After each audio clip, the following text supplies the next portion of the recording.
Greetings, everybody. This is Christopher Messina coming at you from the Messy Time Studios, broadcasting as ever from the beautiful beaches of the last free state in America, Florida. Joining me today in the studios is Benjamin Kierstein, who shares many of my preoccupations, starting off with Jewish self-defense and slapping back hard all the Jew haters out there. It is like whack-a-mole that never ends, but, we are indefatigable. So, Benjamin, thank you for taking the time to come on the show. How you doing?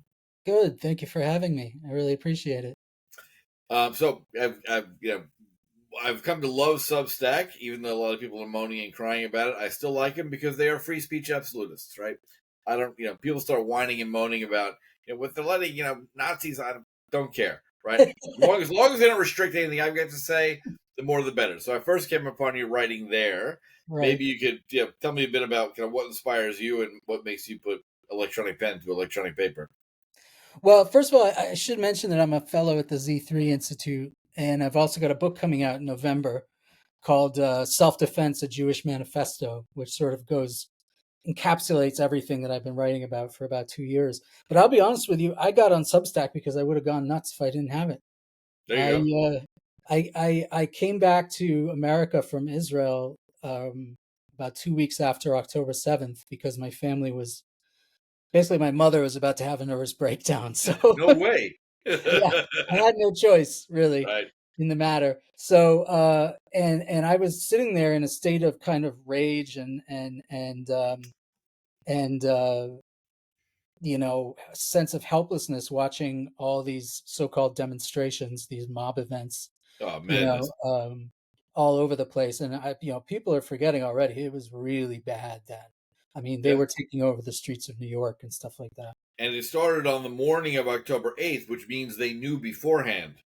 I think they had an idea that something big. They had printed banners ready to go. That prick I've written about, the one who's hiding in China. Yeah. Yes. Was Neville something, Singh, that bastard. He paid for a lot of that already. He knew it was happening before it happened. Anyway, go on. Yeah. You were come back righteously outraged. Yeah. And I realized that, what I do is I'm a writer. And I was just like, well, I need to write about it. And I didn't really have a suitable platform at the time. And I was like, oh, well, there's this thing called Substack that could be interesting.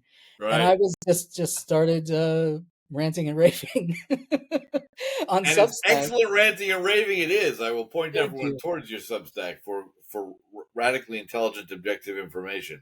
Yeah, it's called No Delusions, No Despair, which is a paraphrase of something that David Ben-Gurion said right before the 1948 Israeli War of Independence. And I mean, the main things I tackle is anti-Semitism, Jewish self-defense, Zionism, Israel. All of the stuff that doesn't piss people off. You know what I mean? All of the average, non-controversial topics.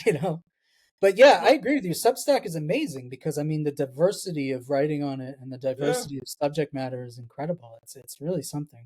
I love watching the knee-jerk, and it is mainly leftist. The knee-jerk reaction of like they all call for censorship of stuff they don't like. Mm-hmm. I've never asked for anyone to be silenced. Mm-hmm. Let them keep talking, right? The more these idiots talk, the better it gets. My favorite category of Jew-hating douchebag on the internet, and there's so many flavors. Yeah. My favorite is some inbred moron in his 30s living in his mommy's basement in some third-rate American city, not to criticize them, they just happen to be smaller, telling me that I need to educate myself because he's seen 4 TikToks about Israel. And so someone who's studied Semitic languages, worked in the region, worked in Sharia finance, right? Yeah, I need to be educated. I love that. That is my favorite when they tell me I need to go get educated. The favorite I've ever heard from an anti-Semite is, "Why are you being so defensive?" Love that. Which is like, oh, I don't know, the Nazis. I mean, like what do you? Yeah. I don't know. Holocaust, what do you think? Right. I've tried. I love your writing. And it's come up again. I'm now gonna put it. A few people came up with the idea, but I've called the hashtag the list, which I started preparing. Bill Ackman called for it at Harvard right after they signed that stupid letter right on like October 11th. Right. and he demanded names, and I've just been calling them out and naming people one by one as they come. Canary Mission's doing it, a bunch of people are doing Yeah, it. And I good. wrote a great piece which has got the most views. I think I've got something like 80,000 views on Substack. The one I wrote right after the Academy Awards, where Hollywood assholes wear a pin celebrating Jew murder, right? Yeah. Did And they wear now, the target? Did they wear the target, the Hamas target symbol? I can't no, remember. what they had was it was the original symbol of the red hands of that lunatic that they killed those two Oh reservists, God, yeah, that's right, in even worse in Ramallah. some And he ways. came out and he showed his hands to the crowd. There happened to be an Italian photographer there who took the picture. God Yeah, bless I him, right? remember So, that. right. So that's what that pin is. But these idiots are so stupid. They're wearing it. Brain dead morons like Mark Ruffalo are wearing it to the Who's not even account. a good actor, despite Whether what he is or people not, say. my goal now is all they care Yeah, about is money. And now, so I wrote that piece, and then these idiots signed a new letter this last couple of days ago. yeah. And so I'm turning it into an app and a website where before you go see a film, you can check it, right? Mhm. Is anyone on this list involved in this film? You can do what you want, but at least you'll know. There's not a chance in hell I'm ever paying a fucking nickel towards one of these pricks again for the rest of my life. If that means canceling Netflix and sending a letter to the board as to why, I will. Like, all these self-important morons, who, as Ricky Gervais said during the Golden Globes once, all of you, come up here, take your little award, and go home. Collectively, this entire room full of millionaires in Hollywood has less education than Greta Thunberg. These self-important, bloviating assholes, they just drive me nuts. Here's a question for you: Yeah.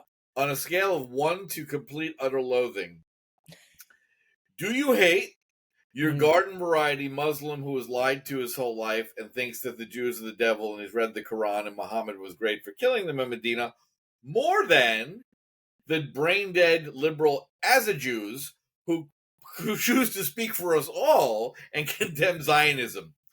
If you had Which one one do I wiffle hate ball, I'm more? not talking death. If you had Yeah. one swing with a wiffle ball bat at the groin of one of those, who would you go for first? I couldn't possibly choose. I mean, So hard. yeah, I mean the problem is that, if you can talk all the time about, people who are raised in this hatred and with Hamas, I mean, I even thought before October 7th, years before October 7th, I would see those pictures of little kids with AK-47s, Yeah. and I was like, they're getting ready for something. They're getting Oh ready for yeah. war. Something's going to happen. And obviously, I'm not claiming to have envisioned October But 7th. everyone knew that. UNRWA printed math workbooks with word problems like for the third graders. If I have 10 Jews and I kill 6 Jews, how many Jews do I have left? Right, Your tax exactly. dollars went to the UN to print that. Yep. So basically, I mean, the truth is, though, you can think for yourself. I mean, I don't care if you've been raised with this from day one. Yeah. Like, you're capable of a modicum of free thought. Like, okay, in a lot of these societies, you can't say it, without being killed. Yep. That's fine. So yeah, you can keep your mouth shut about it, but Yep. you don't have to join these horrendous movements. You don't have to harbor in your heart this psychotic hatred of Jews, and especially when you go to countries where you are free to speak out in the West, Yep. there's nothing stopping you from. At the very least, you could say, all right, yes, I mean, I support a Palestinian state, but this is disgusting. Like, we cannot have this. This is not acceptable. So I have no real sympathy on that score. And as for the Asa Jews, listen, we've been stuck with them since the days of Elisha ben Abuya. I mean, this is not Like new. Josephus in the Roman Empire. Yep. Yeah, I mean, even Josephus wasn't as self-hating as these guys. I'm actually writing a piece about that right now. There's a new Jewish anti-Zionist campus group that just announced itself. Gosh. They're a split off from Jewish Voice of Peace. They don't think Jewish Voice of Peace is radical enough. Right. Which, of course, is Um, run by a Muslim terrorist who slipped up once and forgot to oh, change his login when he was saying something on Twitter. Yeah. this is all AstroTurf. This is Yeah. all AstroTurf stuff. I mean, let's not pretend that this is grassroots Jewish activism. You've got a couple of non-Jews who set these things up, and then you've got some idiot Jews who join. Yep. And of course, I mean, people love it because it's a man bites dog deal. Yeah. Like, oh, Yeah. look, there's Jews who hate Israel too. This is a great story. At which, I mean, if you're a completely venal journalist, it is a good story. I mean, people are going to pay attention. But the idea that this reflects any kind of consensus in the American Jewish community is ludicrous. Or that Oh, it's beyond these are ludicrous. grassroots movements is ludicrous. But do I hate them as much? Depends who they are. I think Noam Chomsky and Norman Finkelstein are absolutely beneath contempt Yes, because they're two of the smart enough worst to human know better. beings ever birthed on the planet. And what is They're really with horrible. aging boomer self-hating Jews that won't die? I Yeah. mean, no offense, but they're like lingering into their 80s. They're still spewing. I I know. guess I guess self-hatred keeps you alive I longer. think I think rage keeps you alive, and I mean they really hate. I Yeah, mean, yeah. they're Bernie real honest Sanders God haters. busy hugging Yeah. terrorists in his Senate office while he will not meet with American hostages who've been held under Gaza. Like, I think what Sanders goes through the actually man's head? I would say of Sanders that I hate him. Yeah, Yeah, hate him. easily. Without any problem whatsoever. I mean, I've hated the Yeah. commie prick for years for being a commie prick, but he's hit new lows after October 7th. Well, I mean, the thing with me for him that bothers me the most is not even, okay, he's another, hard left guy. He's going to go along with whatever the hard left tells him to do. He's not going to be pro-Israel or anything like that. But the amount of damage that he's willfully doing to the American Jewish community, Yeah, to my mind, is really egregious. I don't think any Jewish American has done more damage to his own community over the last decade or so than Bernie Sanders has done. that's an impressive hurdle. Yeah, Got some and I think, competition there. It's got Chuck Schumer in the ranks. listen, Chuck Schumer's just a kind of a foolish man, like he plays the game. Sanders really is malicious. I mean, Yeah, Sanders really is there just seems to be a mean streak to the man that I find really, really off-putting. And the other thing is, even putting the Jewish thing aside, he's such a blowhard. I mean, you can criticize Trump as a demagogue however you want. He's not half the demagogue that Bernie Sanders no, is. Every 5 minutes, he's babbling about the billionaires and the yeah. twist, And he owns 5 houses, and his wife bankrupted the college. yeah, he's a complete fraud. I mean, Yeah, all these guys most of these guys are frauds. I mean, um, which in some ways offers you some hope because the guys who live like monks are really dangerous. I mean, yeah. uh, The real ones that are committed. So yeah. I'm going to give you two words, and I'd Mhm. like you to free associate respond. Okay. Zohran Mamdani.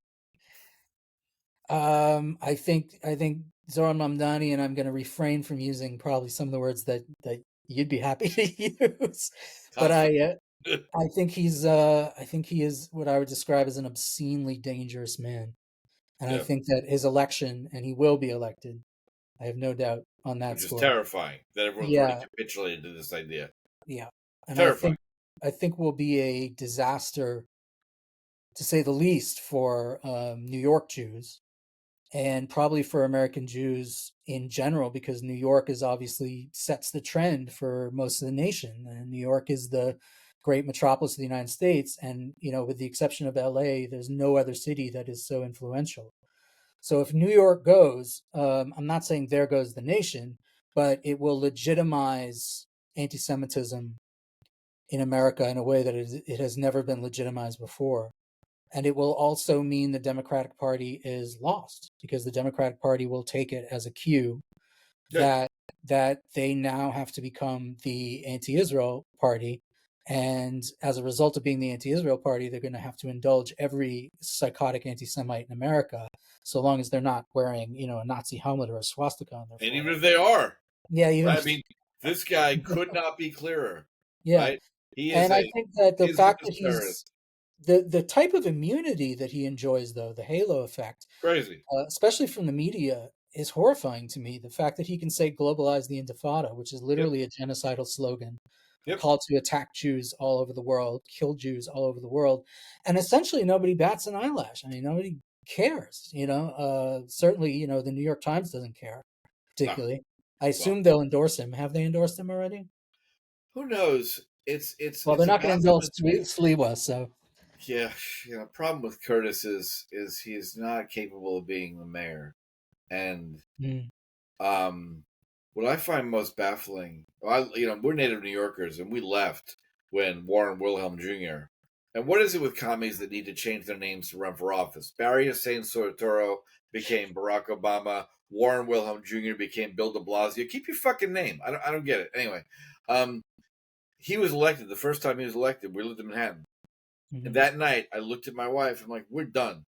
We're out of here. This is insanity. Like, this is insanity. This elected this man who makes no bones about it. The best part is that people listen to Barry Hussein Soetoro and Warren Wilhelm Jr.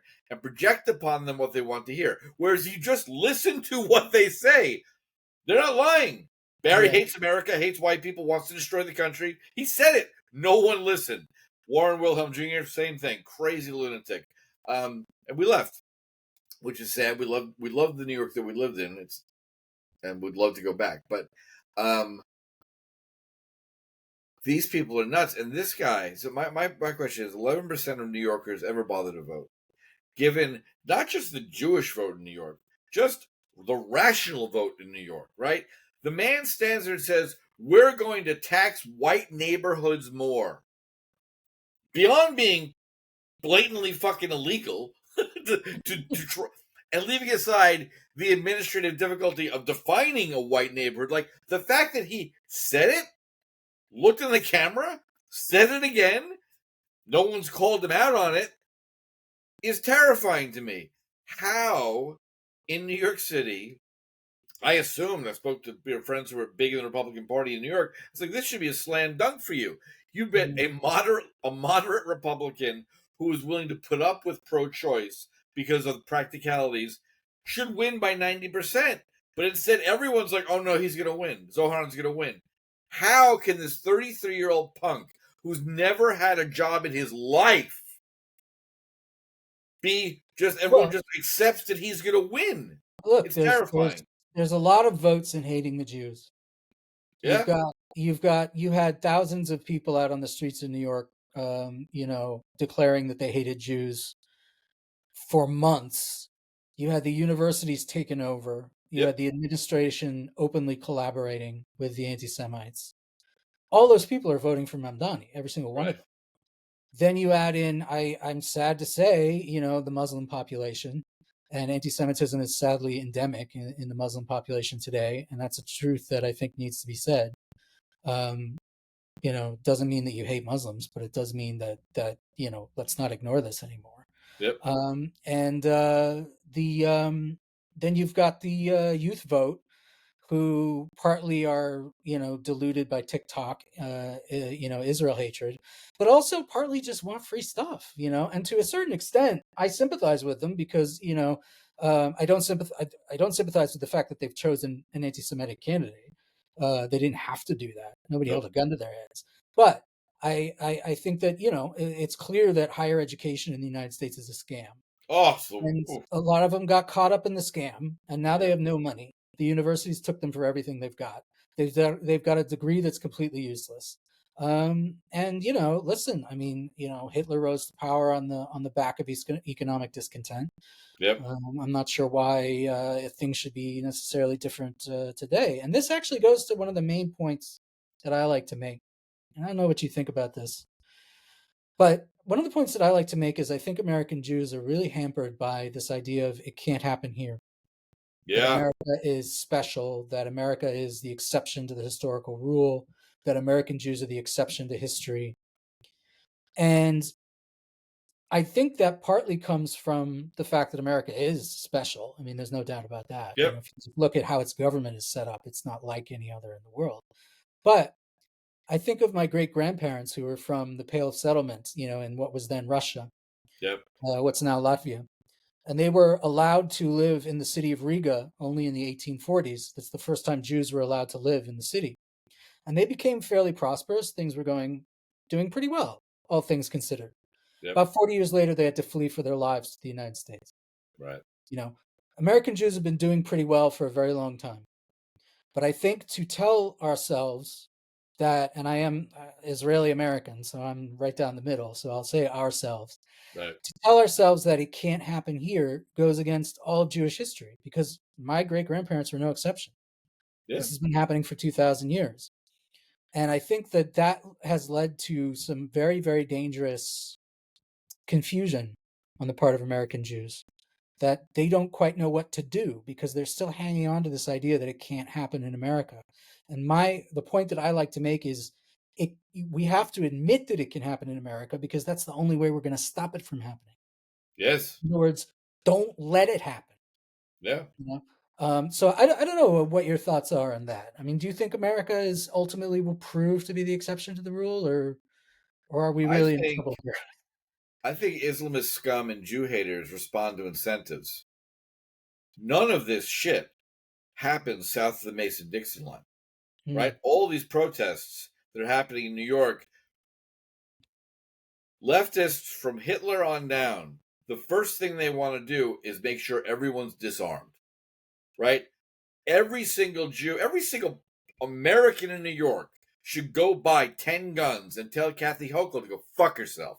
The Supreme Court ruled that New York's gun control laws are unconstitutional.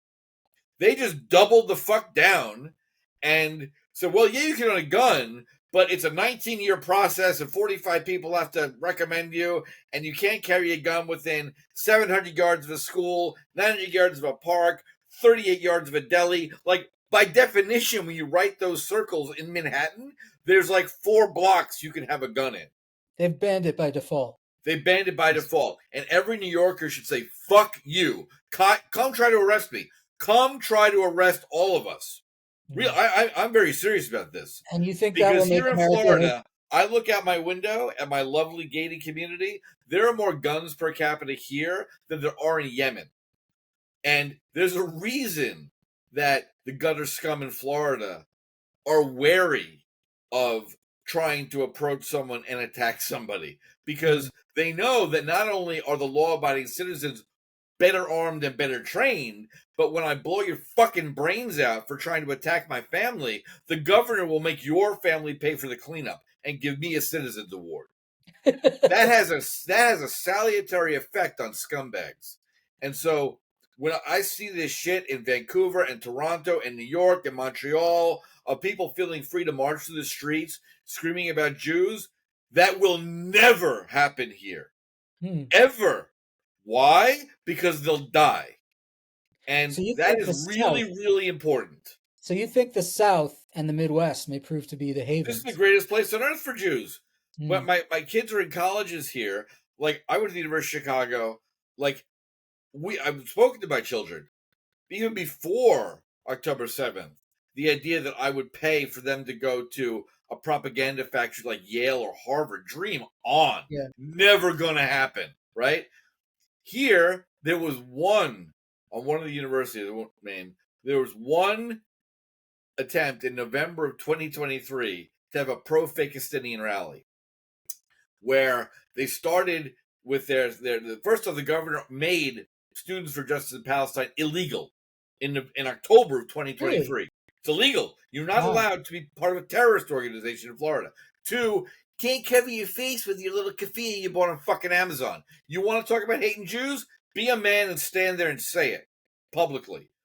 So they tried to have a protest at one of the universities. First off, Hillel, Chabad, and everyone said to the kids, stay away. Don't feed them. What they desperately want is a video of a young Jewish guy with a kippah attacking someone. That's what they want, so they can edit it out and show it, right? So just stay away. So they show up to have this protest. Now, Students for Justice in Palestine is illegal. Free speech is one thing. Calling for genocide or murder or incitement to violence is illegal in all 50 states. Whether they enforce it in New York is different, but they enforce it here. So they show up.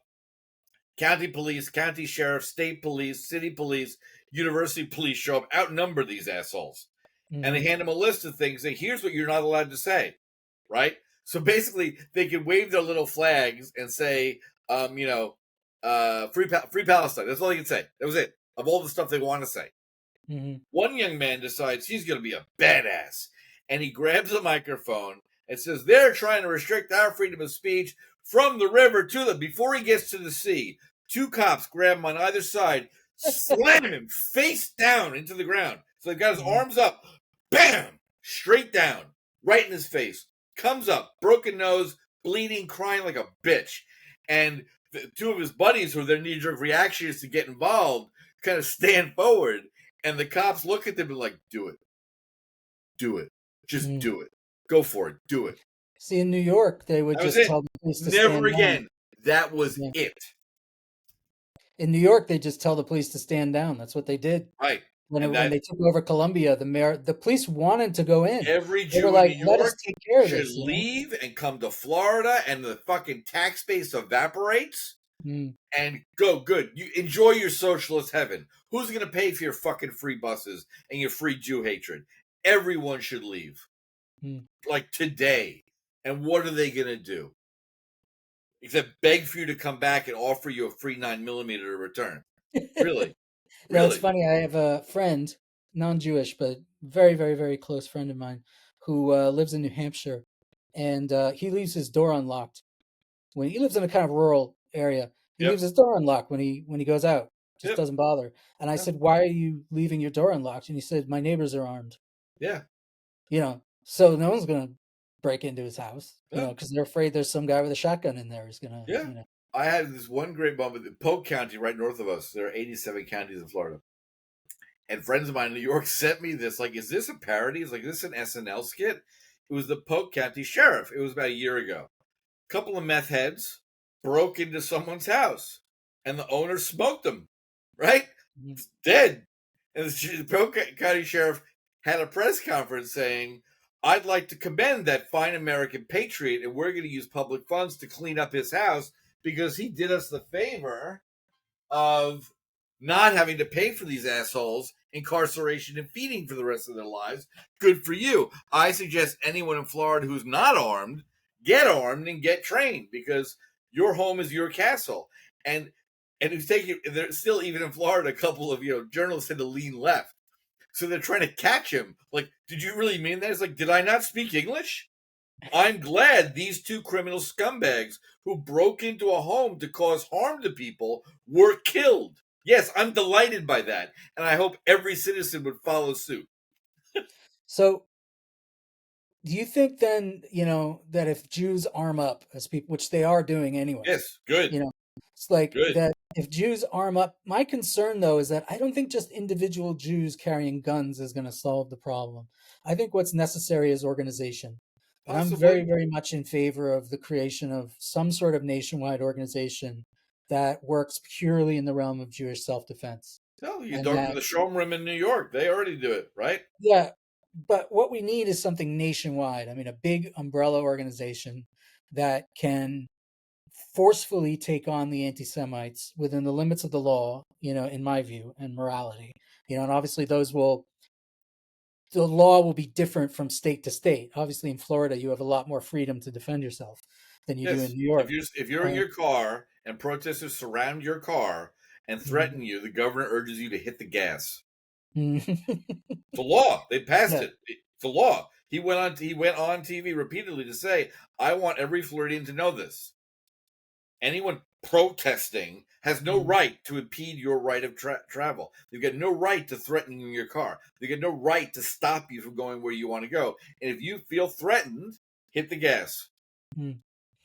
So I wonder if this kind of nationwide umbrella group could really, really enhance the type of thing that you're talking about, with Jews arming up, Jews training in self-defense. But I still think what's required is a kind of nationwide solidarity. Could be. What's required is a kind of sense of that the Jews are unified. Elie Wiesel, he went to this big pro-Israel rally just after 9/11, and they asked him beforehand, are you afraid to go? And he said, "No, when Jews are together, I'm never afraid." Right. And I think that's really what we need. And this is, the problem with this is a dearth of Jewish leadership in the United States. And it's horrifying to me. I've been blown away by. I'm not going to, naming and shaming is no point here, but like on October 3rd, 2023, I was in New York in the office of 2 very prominent Jewish leaders of Jewish organizations, we're meeting with folks from Netanyahu's cabinet where they just had very productive conversations at the UN with the Saudis, right? Mm. That was the trigger. Iran could not stand the Saudis and the Israelis getting together because their entire house of Shiite terror cards will collapse, which we've seen, right? So, but I've looked in vain for anything like what I write or say to come from any of those very prominent leaders. Yeah. And this summer we took the kids. We were in Central Europe, 4 mass graves of Jews in Hungary and Czech Republic, and listening to people's stories, and it can absolutely happen anywhere. It's already happening. They lit Jewish women on fire in fucking Colorado, yelling "Allah Akbar," and the media doesn't give a shit. She died. Yeah. She died. They were They weren't even protesting anything. They were commemorating hostages being held. And Allah Akbar lit her on fire, and she's dead. And if you want to Google that, you might have to go through 8 pages to get to a fucking reference. Yeah. And they killed those 2 young people coming out of the Jewish Museum in D.C. Mm-hmm. We're not waiting for it to happen. It's happening. Yeah, no, I agree. And I think that some sort of nationwide organization is necessary if it's going to be stopped. And the truth is, I mean, and again, I'm not going to name any names either, for various reasons. Right. I'll get to that later, but I'll prepare the notes and be ready for lawyers. Well, mainly that I just, I don't want to destroy them. I want them to get their act together. But if they won't get their act together, I want them replaced. Yeah. But the thing that really gets me, that makes me quite angry, is that they should have seen this coming 20 years ago. Yeah. This all started in 2000 when the Second Intifada kicked off, when they had the Durban, conference on racism that turned into a racist psychopathy. All of this could have been foreseen. All of this could have been prevented. And American Jewish leaders basically didn't do much of anything. They did And what they nothing. did do was counterproductive. Yep. And they enabled, I think unknowingly, a lot of the groups that are now basically told the Jews, sorry, yeah, we hated you the whole time. Thanks for your money. Thanks for your votes. Thanks for your advocacy, but we hate you. And all the women's we're going to take the side of founded by Linda Sarsour, and that woman who was convicted of murdering Jews in Israel, lied on her immigration papers, came here, and then these Jewish women went to participate in the women's marches and were turned away. Right. Wake up. Women's March, yeah. Wake up. So, and I think this makes me most angry because I feel like they could have stopped it, or at the very least, they could have impeded it considerably. And I think had they acted, forcefully and decisively at the time, we wouldn't be where we are now. Now, that's obviously, you could say it's hindsight. I don't think it is, because people like me were screaming this from the rooftop for 20 years. I mean, they can't say they weren't warned. They were warned over and over and over and over again. And when people like me would totally ignore it. Didn't want to hear it. Right. For a range of reasons, I'm sure. And it reminds me very much of the Israeli security establishment before October 7th. I mean, Israel had its October 7th. The American Jewish leaders had their October 8th. It was the same level in some ways of failure. It's just one was not, a murderous terrorist attack. It was protester terrorism, as I like to call it. But what really, bothers me is that the Israeli security establishment got its act together pretty quick. Well, it's existential. They have to. Yeah, but they could have. Who knows what could have happened? I mean, I don't even like to think of the possibilities, but it's they were like the Soviet Union after the Nazis attacked, you know what I mean? And, say what you will about communism, but they got their stuff back together, and the generals, were like, okay, we screwed up massively, but we're going to fix this now, and that's basically what Israel did after October 7th. American Jewish leaders haven't done that, and there's no indication they're going to. And that I find really disturbing, distressing, and ominous. Let's put it that way. I find it very ominous. The right word. And I think there are myriad reasons for it. I mean, obviously, part of it is ideology. Yeah. Most of them are liberals. They're liberal progressives. And I don't think they wanted to know that their friends and allies were not their friends and allies. And which is which is really strange. I lived in the south side of Chicago, and I encountered the thugs from the Nation of Islam a lot. Mhm. Um, and there's a virulent strain running through that portion of the American population, which is psychotically dangerous and was Mhm. perfectly well primed, right? Um, I watched it with my liberal friends and family who fell for this Black Lives Matter bullshit. And what's the first thing BLM did was they put out posters and tweets celebrating Hamas's Yep. invasion Yep. on October 7th. And I put up something which I respond a lot on Substack and X, which is an essay I wrote, which is, I'm not here to debate Jew haters. Right. Like I'm not here to debate.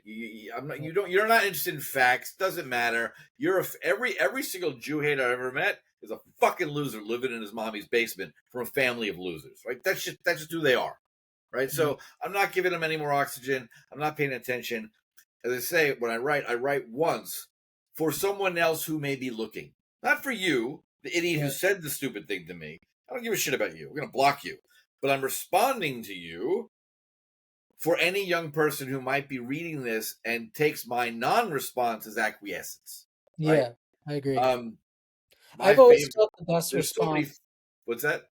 I've always felt that when you contend with someone online, when you, let's say you post something on Twitter and the mob descends, Yep. there's no point in trying to argue with them because A, there's too many of them, and B, I reject the idea that they have a moral right to make any argument whatsoever. Right. I mean, if you're supporting terrorism, rape, mass murder, the desire to commit genocide, you don't have a right to make an argument. At No. best, you're a wretched hypocrite. At, At worst, at at worst, best, you're a my, monster. my You know, favorite has been the fluidity with which and I wrote something which I felt was very happy about. It was like, I think it's really unfair that young men in Palestine, Mhm. often drawing UN salaries, spend their precious hard-earned dollars on GoPros and film themselves committing horrible atrocities. That's Your nearly enough. first Yeah, reaction I'm is, sorry. no, they didn't. So you're denying them their rights because they Yeah, did it and they want to claim back. And then you instantly switch from, well, they didn't do it. It was really the Jews. I mean, that's my favorite. Instantly.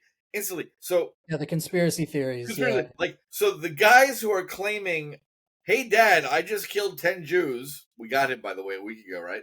yeah, yeah. They're actually Mossad agents or something. Yeah, Yeah, actually, this is really all like, how insane do you need to be to believe a contortion of reality that makes no sense, rather than these lunatics are sociopathic, psychopathic terrorists who think who have been raised by their mothers to think gang raping unarmed girls mm. is an act of resistance. Pure evil. Evil exists. We saw it, right? Mm. Evil exists, I and would argue that the people who are defending it, are equally complicit. yes, I don't let they'd them do off it if the they hook. could. Right. And I Yep. think that I think a lot of them would, yeah. Yeah. Or if they had, the quote unquote courage, it's not really courage, but Right. you know what I mean, the kind of, You whip yourself up into that sort of yeah. adrenaline fueled Yeah, rage and to commit that's the thing inhumane too. atrocities. Like those guys on October 7th were also flying on drugs. People forget that. Yeah. They were taking that, what did they call it? Poor man's cocaine. I can't remember what it's called. Yeah. Yeah. Anyway, but my point is, I think that the best response to any of these people is to keep writing. Yeah. In other words, let them rant and rave, All day write your long. next article, write your next post, write your next essay, and make all the points against them, but don't mention them by name, Nope. don't give them any oxygen, but just keep going, keep trundling on. That's my advice, let's say, to anyone, any activists who may be listening here, any Jewish activists who may be listening, just keep writing, Yep. or Speak keep up. doing whatever it is that you're doing, because the mob is gonna yell, it's just what it does. Yeah. Uh, And we'll see how in the end, I think the thing that makes me very happy is well, happy is the wrong word because I wish none of this had happened. Of course. But you and I are living rent free in their heads 24/7. And we only think about them occasionally when they show up and say something stupid, right? Yeah. But the degree with which some of these fucking losers are obsessed with the Jews, fascinating. You really, I mean, really, get a job, get a hobby, go for a walk, like really. And it's usually, I'm not going to give them a name because why bother? But two of these morons in the Midwest, early 20s, fact-free zone, right? I guess in some ways, what I do love to point out to these idiots is, if we're so all-powerful, why are we letting you talk? If I control everything, why are you not already dead and buried? I'll tell you what's interesting about that, though, and I feel like a lot of Jews don't realize this. They really believe it. Yeah. They really believe in the conspiracy of omnipotent Jewish power. And what Jews don't realize is that scares them to death. Yeah. Like you mentioned Canary Mission Yeah. when we first started. From what I understand, activists on campus, so-called active protester terrorists on campus, they don't think Canary Mission is out there to sort of, just tell you who the enemy is. They think Canary Mission is basically there to give the Mossad enough information to come assassinate them. Like, they think Canary Mission is basically like an arm of the Israeli government. Then they must think the Mossad's that very effective because we Right, exactly. identify these assholes and point them out. They're easy to find. They're terrified of Canary Mission. They're Good. terrified of the pro-Israel student groups. They're terrified of Israel. They think Israel can get to them anywhere and everywhere, And I think this is something that Jews don't realize, is that anti-Semites are also terrified of the Jews, which I find really, really interesting. This is good news from where I'm coming from. It's very good news. Yeah. And this is all why of them have this fantasy that they're going to go, kick a Jewish woman in the street and have adults around them laugh like it's 1939 Berlin, right? Yeah. That's their fantasy. Yeah. And they are. I was in New York. Oh God, it was probably March of 2024, and there's a bunch of these terrorist shitheads in the Union Square, whatever. Of course, covered faces, right? They're all so brave; they cover their faces, right? Mm-hmm. About 5 or 6 of them, and I've got a jade Magen David, so it's big, really big. And so I made sure it was out on on the necklace I was wearing, and just walked straight at them. And they began. One of them was drumming. They kind of stopped. There were 5 of them. I got like fucking 8 inches away from the leader, and just stared at him. And now there are a bunch of people watching, right? Mm-hmm. Not one of these pussies took a swing at me. Yeah. I'm standing right there in his face, asking for it, and just stared at him. And after about 30 seconds, they start muttering and they walk away. As they're walking away, they're all brave and calling shit back at me. Yeah. Candy asses. Every last one of them. Yeah, I mean, and the thing is, they only attack in overwhelming numbers. They only attack when, it's an old woman or something. Yep. They only attack when they have a gun and their victims don't. A fair fight is of no interest to these people. And I gave them 5-on-1. Yeah. I was already, I'm like, I'm going to kill one of you. I will kill one of you. But let's go. And just stood there. Didn't say a word. Nothing. Faded away like mist. Mm-hmm. Yeah, and that's why I think when I say Jews need to get organized, it's one thing if you're 1 or 2 Jews walking across campus and these people start harassing you. It's quite another when you've got a crowd of a dozen Jews. Yeah. Safety in numbers, strength in numbers. That's what we need. That solidarity. And there's enough Jews on a lot of these campuses to go around in their dozens. And frankly, they should be. Part of what drives me insane is, and I had this good friend of mine. I'm not going to get into a fight, right? Harvard grad. His son wants to study a very specific thing at Harvard. I myself, I couldn't write that check. You can't, right? I mean, they've made their choice. It's fine. People make their own choices. And it tends to be in the liberal arts disciplines where, all this crap is anyway, so maybe he'll be insulated from it. But The Florida schools especially have always been academically excellent. Florida is its own country. We discovered once we moved here. Texas thinks it's its own country. Florida is its own country. I've So, heard. fantastic schools.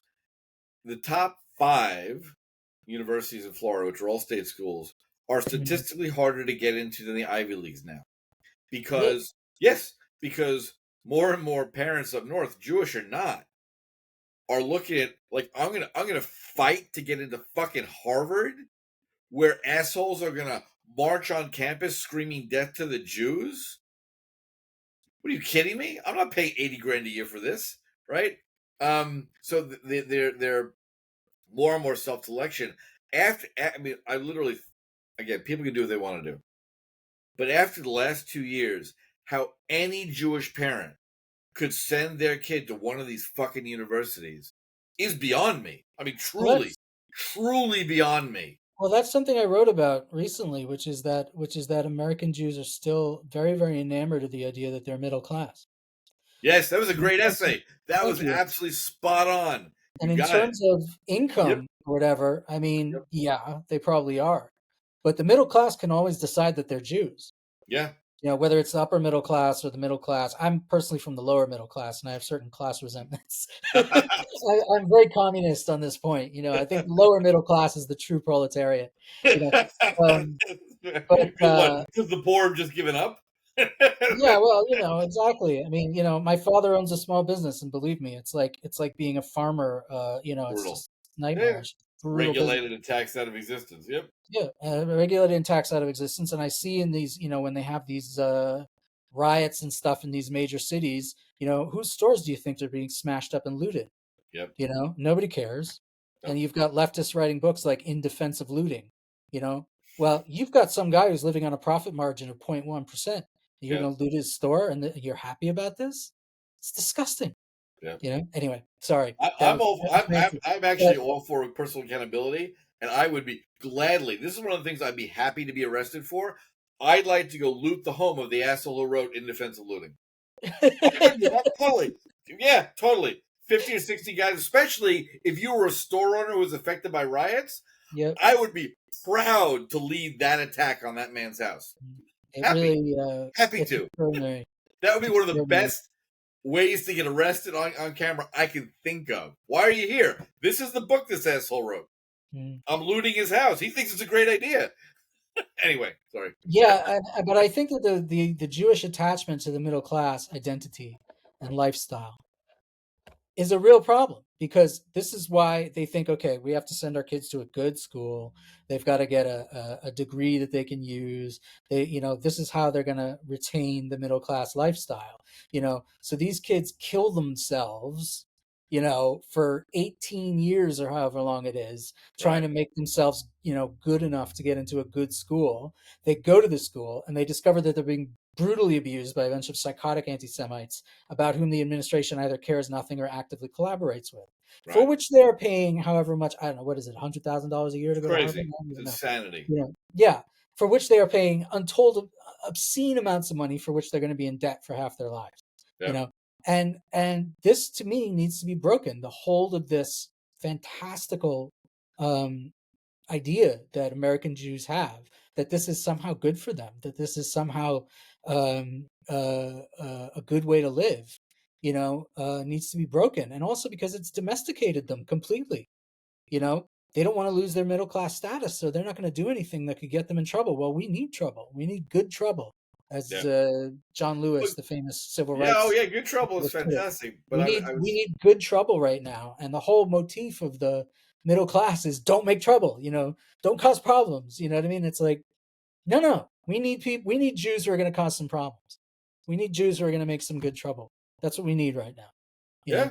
And I think that American Jews have got to wake up and realize that their middle class status is not going to protect them when And it is also just not, that it isn't protecting them now. this is a long debate we could have for a long time, right? But Sure. I think more importantly, the focus on. I think it's really important that everyone speak up, right? So I began this podcast in March of 2020 because I'm getting, we've got family in Italy. I'm getting the statistics about the Wuhan fakedemic from Italy. And I'm looking at these statistics from the National Institutes of Health. Average age of death for women is 91. For men, 89, with pre-existing medical conditions. And I'm reading these statistics, and I'm thinking, first off, statistically speaking, in 1960, all the people dying of the Wuhan virus would already have been dead actuarially, right? So we're closing down the world, mainly to get Donald Trump out of office, but because of this fake-demic they've come up with. And I wrote about that. I was thrown off every platform. And many people were, right? I began to write for the Brownstone Institute, but I started this podcast because it just seemed I was like, is the whole world losing their minds? Am I the only one who is not insane? And the only common thread between these two events is they're both driven by leftist totalitarian statists who want to control the world. That's my view. Right? We're going to have to disagree on that, too. We can happily disagree on that. But for me, there was never any reason for the schools to be closed for any of that. And the proof is in the pudding in Florida. We have statistically the oldest population in America, which means we should have had worse results. We had better results than anybody else in America because we didn't shut the fucking state down. Anyway, the similarities to those two things are the heavy weight of censorship that came down and self-censorship, right? So I've had more discussions with friends in New York, Jewish friends, some not Jewish, who don't want to speak up. To your point about that essay, right? Right. Now is not only the time to speak up, but to shout loudly, right? And unfortunately, the loudest silence is you keep sending your kids to these schools. I tried to get Harvard's administration to sue me because my lawyer tells me it's only defamation if it's not true, right? Claudine Gay and those other presidents at that congressional hearing, a disgrace of American history, where she is asked if calling for death to Jews is free speech, and she depends upon the context. So I wrote an essay. Let me finish. I wrote an essay, and I sent it to her and the board of directors saying, so you're telling me that if a bunch of white men were marching on Harvard Yard calling for the abolition of the 13th Amendment and demanding Claudine shut the fuck up, stop that reading, get in the kitchen and make me some babies and grits, she would have needed context for that? No, rightly so, she wouldn't have needed. It's horrifying. It's unacceptable. And I use that example because it's so egregious, because it's equivalent. And I was hoping very much that they would sue me so I would be able to promote that, but they didn't. Well, it's interesting though, because I don't think she was asked whether it was free speech. She was and I don't think it is, by the way. Like you said, it's not. You can't call for the extermination of an entire group of people in public. That's not. Or the murder of anyone. You're not allowed to call for the murder of anyone. Right. Right. But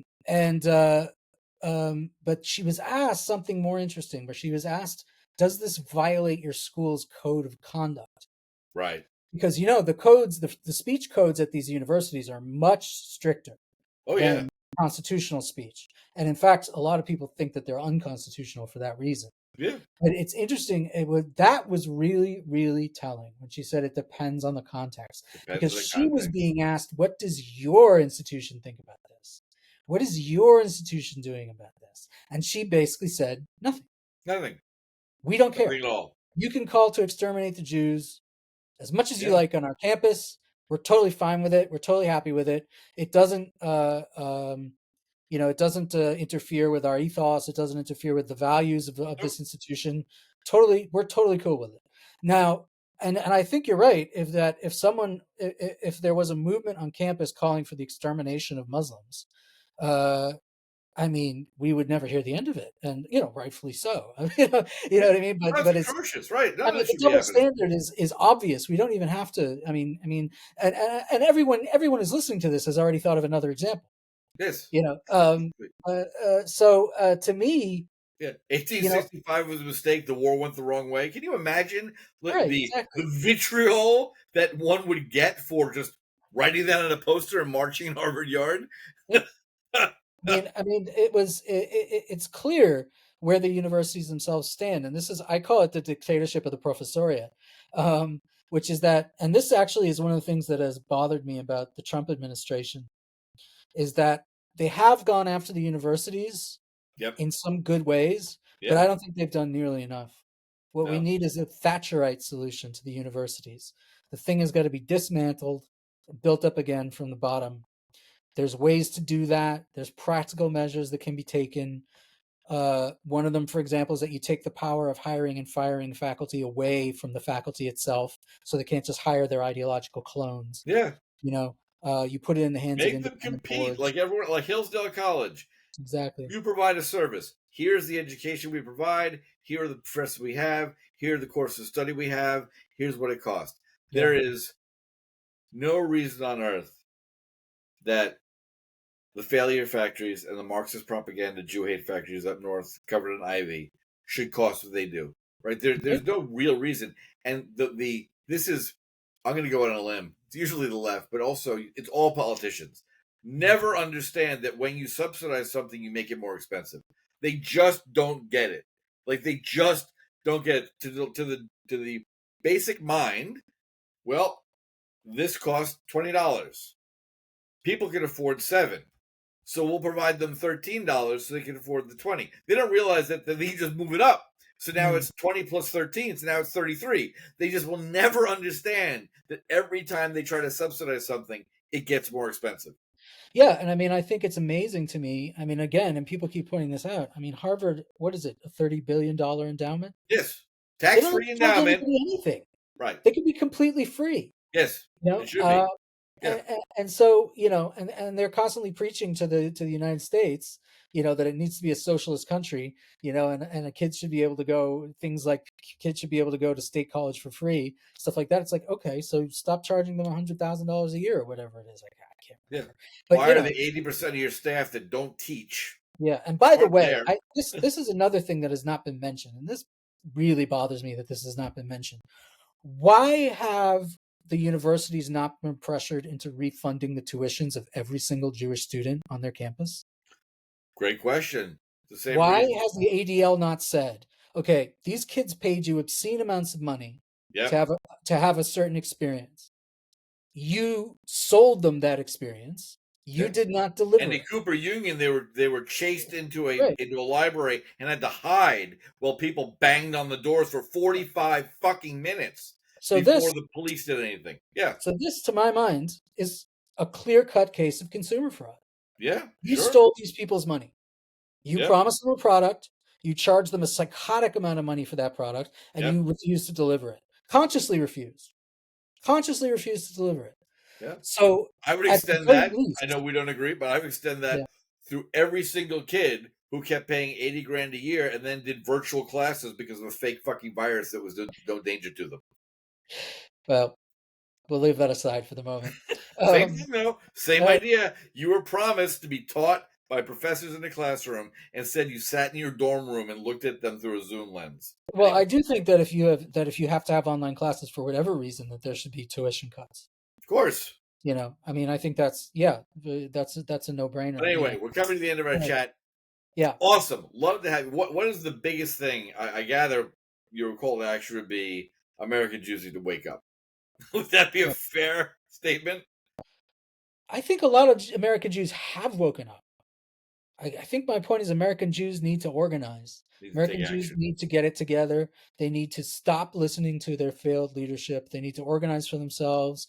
They need to defend themselves. They need to get rid of this ethos of kind of quiescence, of kind of like, we don't want to be, we need to be better than non-Jews because otherwise we'll be in trouble, stuff like this. They need to break out of that mentality. And they need to adopt a more militant and radical stance. Again, I don't think anyone should be breaking the law, but they should adopt a more militant and radical stance. And their children's psyches and lives are at stake. I can't think of any better reason to do it than that. So, but I think a lot of American Jews, I think, have woken up. They just don't know what to do yet. And it's not their fault. They haven't been offered anything to do yet. Their leaders have not offered them anything. I would certainly say if you're in a state that makes it a felony to exercise the rights I exercise freely in New York, Florida, Georgia, Tennessee, you're in the wrong state. Because if you're, Winston Churchill said it best: a bad law is one that makes an honest man a criminal. If you're in a state that makes it hard for you as an honest taxpayer to go buy the rights to self-defense, you're in the wrong state.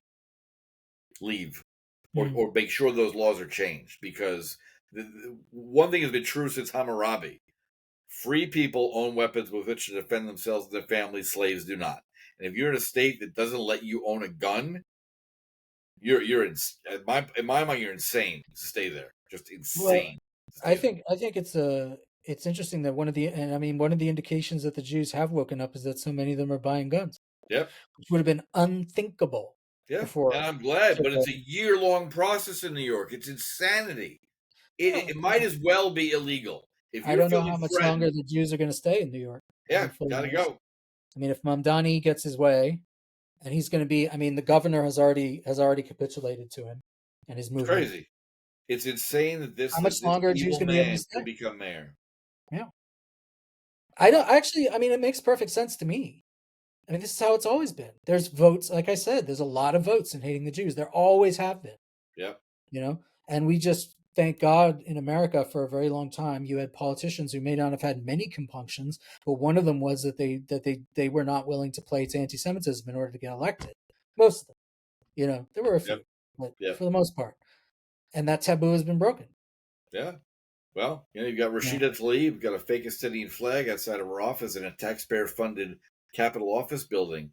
But people look at me like I'm crazy. I said, "What? I posit for you a hypothetical congressional representative Schmidt in 1943 with a Nazi fucking flag outside of his office in the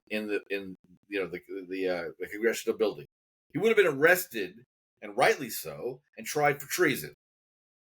This evil bitch has basically a Hamas flag standing outside of her office, and everyone thinks that's okay.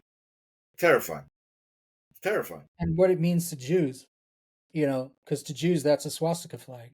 Yeah. Now, that represents mass slaughter. That represents mass rape. That represents the most genocidal form of anti-Semitism. And that's flying in the U.S. Congress is horrifying. It's horrifying, and it's terrifying, and it should terrify American Jews to say. And like you said, it should say it is happening here. Yeah. Don't let it happen. Yeah. Do whatever you can to make sure that it's stopped, because it won't stop unless it is stopped. That's one thing about anti-Semitism. The only thing these people get is forceful rebuttal and violence. Is all they understand. Yes, period. Exactly. But they do understand that. Yeah. That's about the limits of their comprehension. So, well, I mean, the thing is that most of them are not Hamas. They're not members of a psychotic death cult. They actually want to live. Yeah. They're very selfish people. Right. You know what I mean? They want to live, and they want to live well. Strangely enough, So if you can deter them, and I'm not talking about even death threats, but just deter them with consequences. Yeah. You can deter them with consequences of all kinds. So, like I said, don't let it happen. Organize, get yourself together. That's my view. That's an excellent view, Benjamin. Thank you so much. It's been a pleasure. Thank you. Really appreciate it. All my listeners, pay attention. Any if you're not Jewish, just remember the Hamasniks and the Muslim Brotherhood. Once they're done with the Saturday people, they're coming for the Sunday people.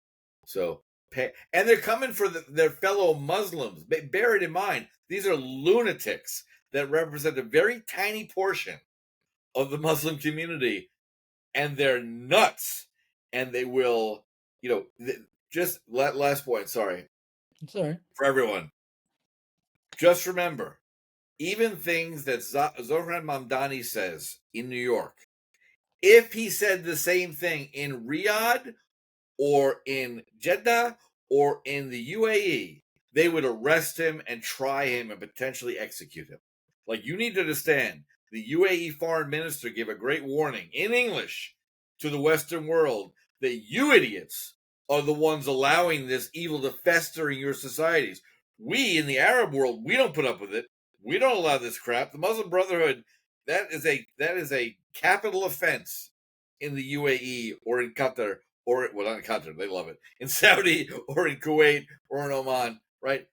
Bear that in mind, that the crap you're hearing in the streets, and the people that are marching and the shit they are saying, they would not say it if they were in Saudi Arabia. So I just need you all to think about that, because they are very, very dangerous people. But Benjamin, thank you. Thank you. We'll put this up soon, and keep doing what you're doing. Thank you. You too. Take care.